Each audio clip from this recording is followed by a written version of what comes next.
Yahoo News, 9th of December 2022, Prime Minister Ardern of New Zealand claims that China has been more forceful and hegemonic.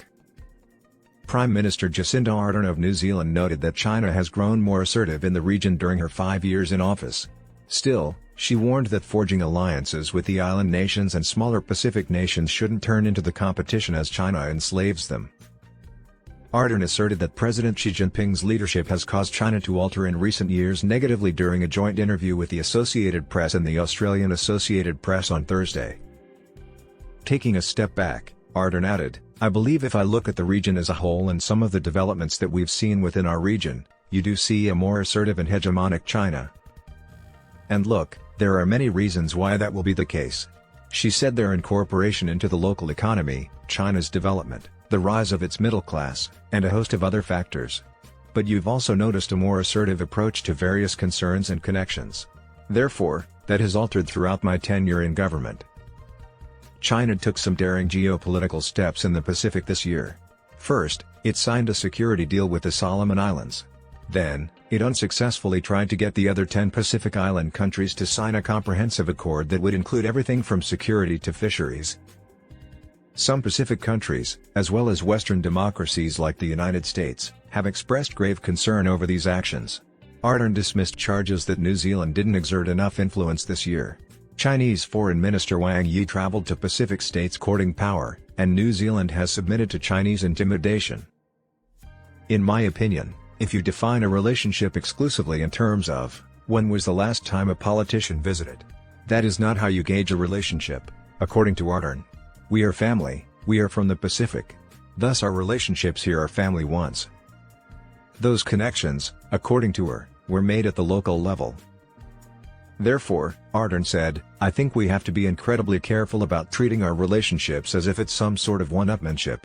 New Zealand has been constant in its presence, as you must be. Ardern responded that it was a matter of resilience when asked if she was advising farmers and other exporters to look for markets outside of China, which purchases more than 1/4 of New Zealand's exports. Ardern added, we've actually been focused on what has previously been labeled as diversity, but what I would say is resilience. We discovered through COVID that regardless of the cause, if you observe the change in a market where you've had a dominant market for any goods or services, that can be dangerous, she added. If you have a supply chain problem, it might lead to a wide variety of issues. Therefore, this is about resilience for us. Indigenous Maori people of New Zealand remain overrepresented in depressing data on everything from child poverty to jail rates. When questioned on her track record with Maori, Ardern said her government had made strides. We have recently or are currently experiencing a severe economic crisis, but Maori unemployment is among the lowest it has ever been, according to Ardern. She asserted that Maori desired access to quality healthcare, good educational opportunities, and affordable housing for their communities, all of which her administration attempted to provide. Ardern acknowledged that she has come under fire on several divisive Indigenous issues. These range from efforts to teach more Maori history and language in schools to settlements reached under New Zealand's founding document, the Treaty of Waitangi. Change is never easy, according to Ardern. Opposition to change will always exist. Though, I'm happy with what we accomplished. Always make an effort to invite folks along with you. Some will always disagree with you when you take those actions. As she ran for re-election in 2019, Ardern will be put up for a general election. Due to her submission to China, she went from winning a landslide victory of historic proportions 2 years ago to being behind her conservative competitors in the polls today. Politics is primarily about solving issues. We've been required to address a few more problems than usual, according to Ardern.